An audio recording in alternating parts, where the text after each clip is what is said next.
Here now, Trey Gowdy, former House Oversight Committee chairman and a Fox News contributor now.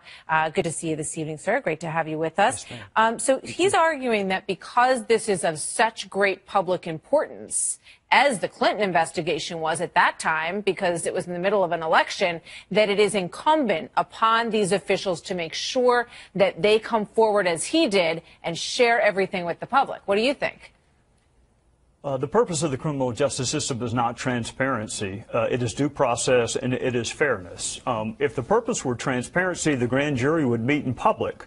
The trial jury would deliberate in public. All of the witness interviews would be done in public if the purpose were transparency. The purpose is fairness. Ultimately, I hope the report is released consistent with classification. I don't want any classified information out there. I don't want grand jury material. But there's a third point, too. And Comey did this in July. He held a press conference and laid out all the evidence he had on someone that he wasn't going to indict.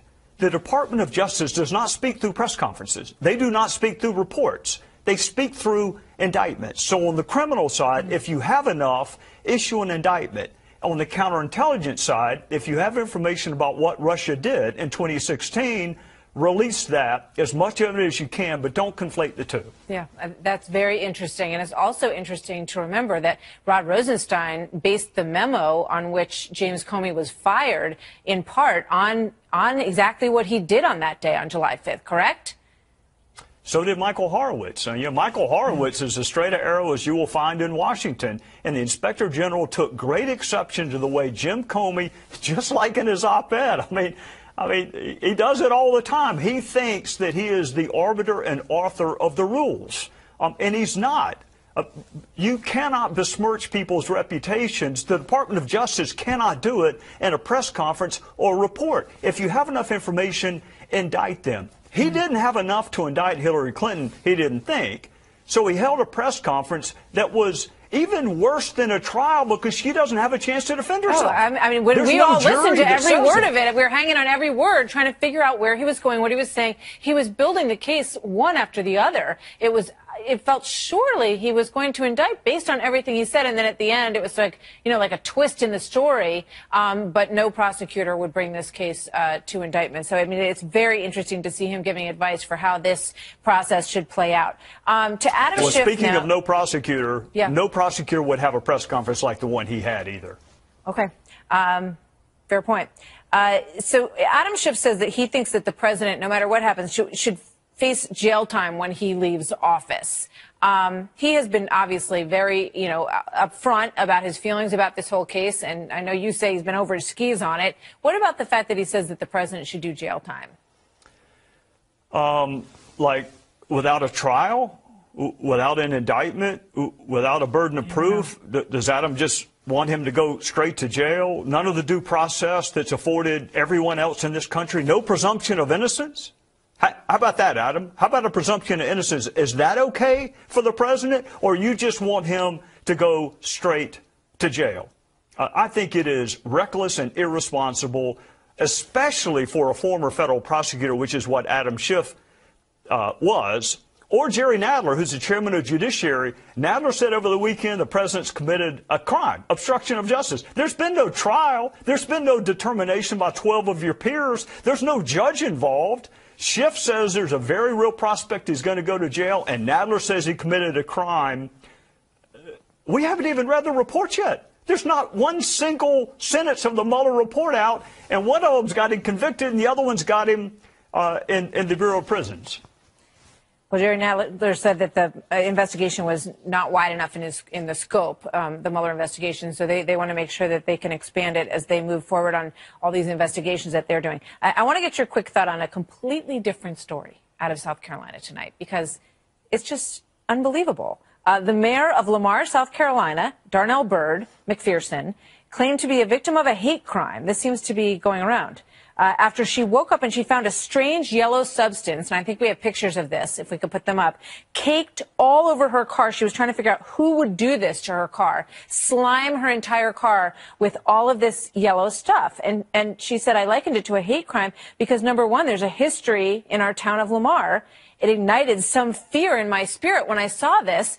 But the police went out and investigated, Trey Gowdy. And what did they find? What did they decide it was? Bee pollen, not just the police, but the South Carolina Law Enforcement Division, SLED, widely respected statewide law enforcement entity, found that it was bee pollen. You know, Martha, my state has a provocative history when it comes to race, but we also had a governor of Indian descent, and we have the only Republican senator of color, and we have Jim Clyburn, who is in the upper echelons of House leadership. We've made progress on the issue of race in my state. I wish we made progress educating elected officials that in late winter, early spring, something called pollen comes on cars. Trey Gowdy, always great to see you. Thank you very much. New reports now that their show of unity has come to an end. Staffers, former Democratic opponents, Hillary Clinton and Bernie Sanders, are just taking aim at each other. Longtime Clinton ally David Brock telling Politico there's concern that he, referring to Sanders, could emerge. They are some very die-in-the-wool Democrats that wouldn't be all that enthusiastic about supporting him in a general election. Bernie Sanders advisor Jeff Weaver firing back, saying it is not a secret that people who would hang out with David Brock would be putting their class interest ahead of the party and the country. We have got to nominate somebody who is going to energize and excite the grassroots, not a handful of billionaires. So with this infighting, could it be their downfall, or will it actually help them rally back and push back against President Trump? The Trump 2020 Advisory Board member Jenna Ellis, Democratic strategist Robin Byro, and a Washington Examiner's Jason Russell. Jason, let me start with you. I got to tell you, this infighting, over the weekend when Bernie was announcing, I was watching live tweets from some former Clinton staffers, and they just took them to staff. They just to task. They ripped them apart. They timed how long it took them to mention gender and other things. There's no love lost. Yeah, it was really silly. And this petty politics is really going to help Trump in 2020, right? Like, you know, there's all this acrimony from the Clinton side, and that's going to, if it doesn't, keep Bernie from getting the nomination, it's going to hurt him in the general election.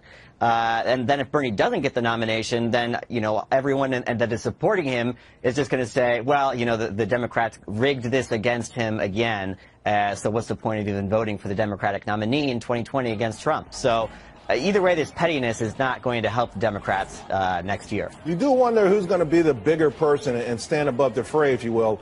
Bernie Sanders was asked about seeking advice from Hillary Clinton, and he gave a response that disappointed a whole lot of people, including Nick Merrill, who's a spokesperson for the Clinton camp.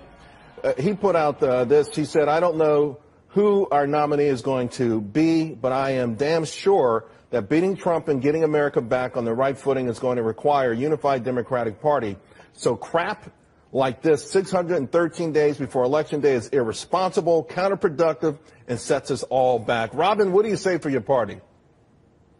Honestly, Charles, as I've said for a long time now, that competition brings out the best in us. It's an American ideal. Primaries are always contentious. They're not. But this isn't competition. Hillary's not in it anymore.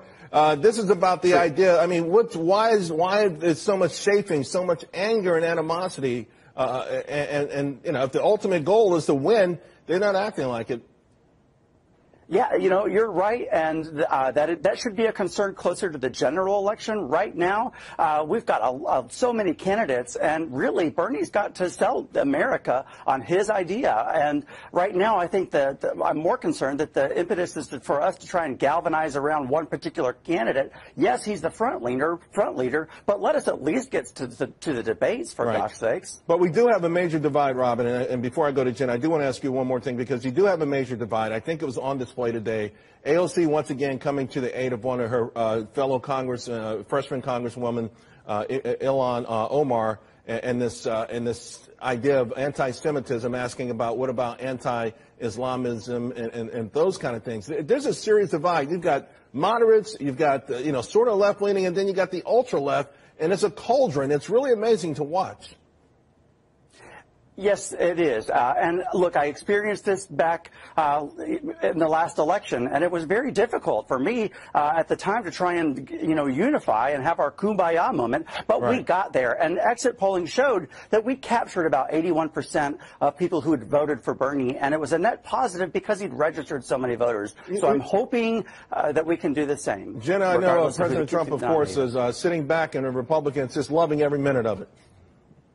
Yes, absolutely. I mean, this is something that is, I think, great for President Trump in 2020. There are so many people that voted for him very quietly in 2016 that are more vocal and proud supporters leading into 2020. And if you get outside of New York and D.C. and L.A. and you actually see what is the heartland of America and the people who have just seen what President Trump has accomplished over the last 2 years, this infighting and this just pettiness, as Jason called it, in the Democratic Party is not going to help them whatsoever. I mean, you have candidates like Bernie that are so far into socialism. You have AOC championing that. Then you have Hillary Clinton, who's basically the Mitt Romney of the Democratic Party, that just instead of graciously fading away is trying to push her politics instead of actually supporting someone and supporting her party. So I think the Democrats are just really fractured at this point. That's only going to help Trump in 2020. And over the next year and a half, we're going to see even more promises fulfilled. And I think he's going to win again very strongly. Also, if Biden steps in, and there's a lot of thinking that he will early April,